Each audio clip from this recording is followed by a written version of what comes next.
Ladies, gentlemen, it's nice to see you one more time.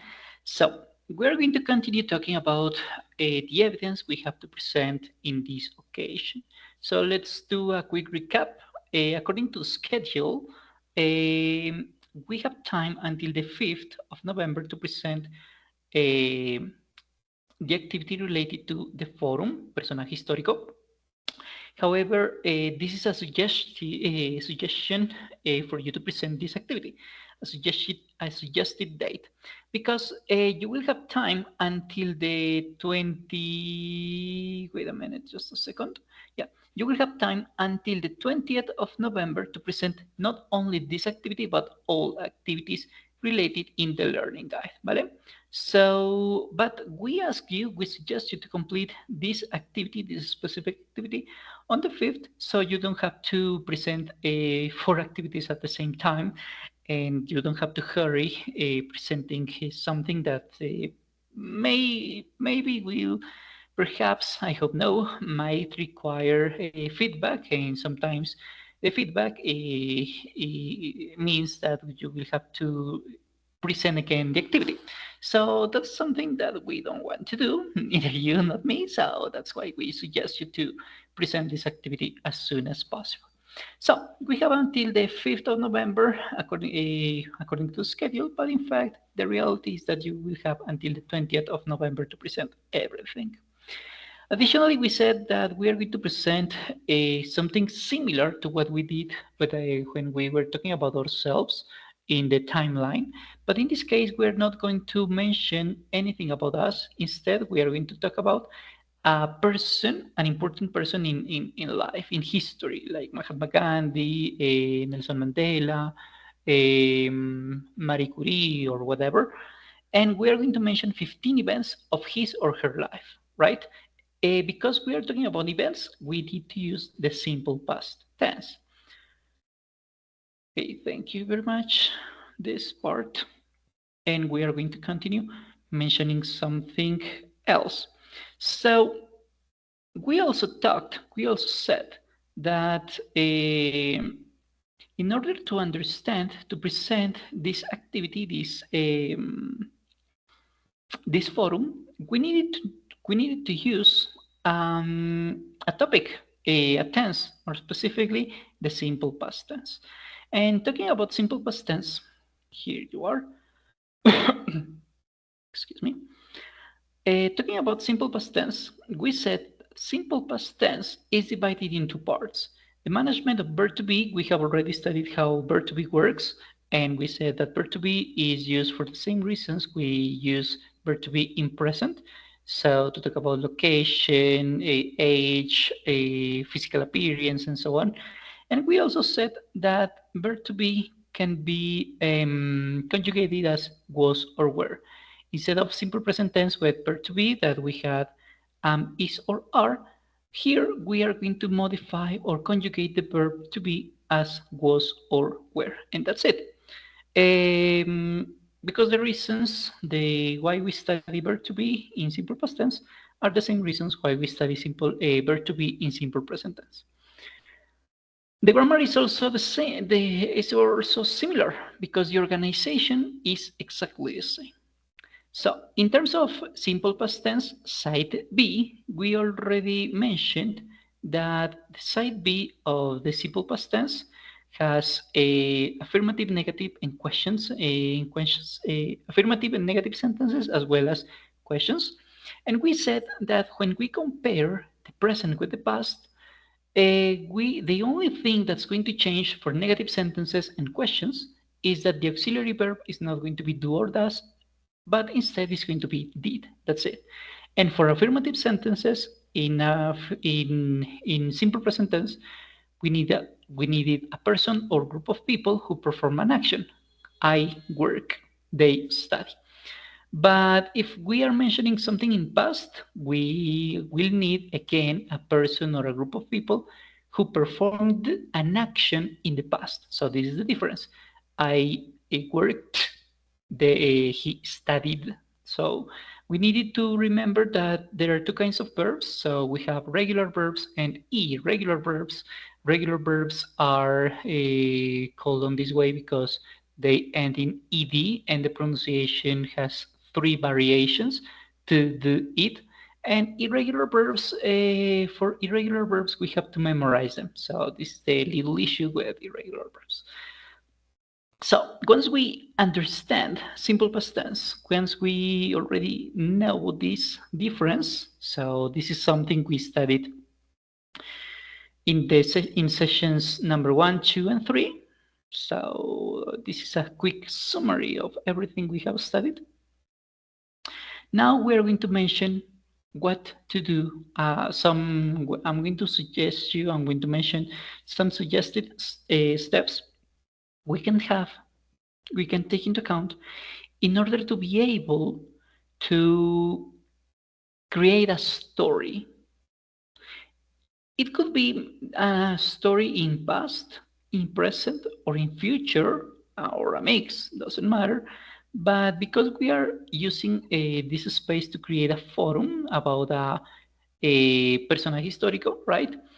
And we are going to focus this story in a biography, something in the past, because when we are mentioning, according to the learning guide, 15 events of a person that we like, we admire, we think it's a huge personality, or was, because maybe he or she is already dead, we're talking in this case about biographies, because a biography is in other words, what the learning guide is asking us to present in this occasion. Therefore, I'm going to mention to you what are the suggested steps to create a biography. The steps are the same for a routine, for example, or for something that we plan to do in our next vacations, because the scheme is the same. But because we are talking about a biography, I'm mentioning something that we have to take into account. So to create a biography, this is going to be a little different to a story mentioned in present or future, because it's very specific. But steps are pretty similar to when we want to mention something, a story in present or something in future once again. So the first step is to create short and easy tenses. This is something we have been studying for a long period of time now. We need activities or verbs, and we need to know the simple past tense, because simple past tense requires verbs, and these verbs are regular or irregular. So we need to create sentences in simple past tense, and to do that, we will need verbs. This is the step number 1 and the most important step. Second part, this step once again is useful for every single creation of a text. The second part is to connect simple sentences, because we could say, I like strawberry juice, I like a pear juice, I like avocado juice, I don't like tomato juice. And all these sentences have something in common. They are talking about likes and dislikes. And we could mention all of them in a separate way, but it doesn't sound natural, right? It's a little redundant. Therefore, we can do something. And what we can do is to connect them and create something similar. So instead of saying all what I said, we could say, for example, I like a strawberry, pineapple, and avocado juice, but I don't like a tomato juice, right? So in this case, but and are conjunctions. In this case, we're going to connect these sentences using conjunctions and punctuation. The third step is to use adverbs. And as you know from level 3, I guess, 3 or 1, I'm not really sure, adverbs are words that give you a context for what you are mentioning. You studied adverbs of frequency: normally, always, frequently, never, usually, and so on. So these are examples of adverbs. Fourth step, is to avoid repetition by improving your text. So looking for synonyms, avoiding words that are redundant, and so on. And the fifth step, and for me, in my opinion, the most important step, is to celebrate your achievements. So these are the steps, the suggested steps you can take into account to create any kind of text. But because we are talking about the biography, we are going to see something slightly additional, slightly different, because we're going to add additional information. And in this case, is the organization of our sentences. Because yes, let's return to step number one, to part number one.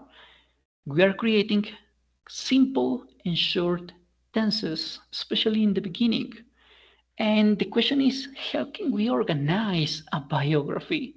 Well, we are going to do it in terms of the chronology. I mean, chronologically, right? What happens first in somebody's life? When he was born, then when he was in school, when he graduated, then when get married, and then when he did something nice for humanity, and then when he died, for example. So this is kind of the same a standard for all of us. Kind of. Of course, not the same, but kind of. So this structure, where is it? Give me a sec. Yeah, here you are. This structure gives you the possibility to create a biography in terms of in chronological terms. So let's begin with birth, then family, because family is important, right? Then childhood, how do you spend your life when you were a child? Then your education, right? Because before you go to a high school or at kindergarten, you spend time a part of your childhood with your family, right? And then when you finish your college, university, high school, whatever, you get married. If you get married, it's highly probable that you have children. Highly probable, not 100% sure, highly probable. You get a job, and maybe you did something incredible for humanity, like Mahatma Gandhi, or maybe something for your environment. That's also important. And sometimes, when you choose a biography, it's highly probable that this person we chose as an important person in history is already dead, right? Sometimes he's already dead. Sometimes, most of the time, not always, but these are this is the chronology to talk about a person when we write a biography. So these are some examples. For example, let's suppose I'm going to switch between a man and a woman, so just for you to take it into account. Pedro was born in Colombia on February 2nd, 1957. That's when he was born. So about family, in chronological terms, she had two brothers, she had one sister, and her parents were lawyers. For now, we are creating short sentence in simple past tense. Was born is the past, had is the past, were is the past. A person who performed an action in the past, right?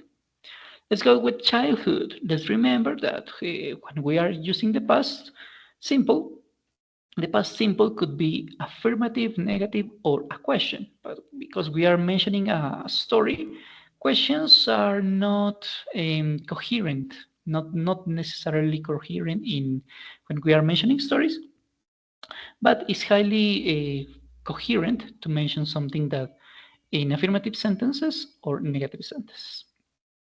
So, for example, in this case, with the childhood, something that happened with John Lennon, the one of the members of the Beatles, former Beatles, he didn't live with his mother. He lived with his aunt, for example. So he didn't live with his parents. He lived with his aunt in Medellin, let's suppose. Let's continue with education and take into account that what is in yellow is the verb, the conjugation of the verb in simple past tense, in a negative sentence or in an affirmative sentence. In this case, lived is regular verb, so we add d at the end or ed, and the pronunciation could be t, d, id. In this case, d, lived, because we join by vibration sounds with vibration sounds, something we studied in session number 1, I guess. What about education? Okay, Mariana wanted to be a doctor. Mariana studied hard. Mariana studied medicine at Universidad de los Andes, let's suppose. And in 1973, she graduated with honors. Take into account that everything is in past. All of them are regular verbs. I could use irregular verbs in another context, but for now, let's see how this works. Marriage. Santiago didn't get married. Let's suppose that. Once again, negative sentence. That's why the main verb doesn't change. Let's go with children. She had one son, okay, when she was, let's suppose, 25 years old. Let's go with job. On July 3rd, 1981, he started to work at Mayo Clinic in the United States of America, let's suppose. Reasons for fame. She began to research and develop a cure for AIDS. In this case, we have 3 verbs, but the main verb is began. So research and develop depend on this verb. That's why the only verb that's modified is begin, as in its past form began, and the other verbs are not changing because these are not the main verbs. She found the cure for AIDS. She donated all her money to charity, for example. And finally, this may change because if this person is already dead, we mentioned this in past, obviously. He died in Bogota at the age of 94 years old, let's suppose. But if this person hasn't died yet, because I don't know, he's a young person like the creator of Facebook, Mark Zuckerberg, right? He's not dead yet. It's going to take some time for him to die. So we might say something about him in present. It has a lot of sense. For example, now he lives in California with his wife, and he teaches finance in UCLA, right? In University of California, whatever, right? So in this case, only taking into account death, just with not taking into account that, everything else is mentioned in past. But about that, if the person is still alive, because it's a contemporary person, an actor or an actress, for example, and then we can mention something about him or her in present. And this is pretty coherent, right? So this is the order, suggested order to create a biography. Talk about birth, family, childhood, education, marriage, children, if this person had children, job, reasons for celebrity, and death.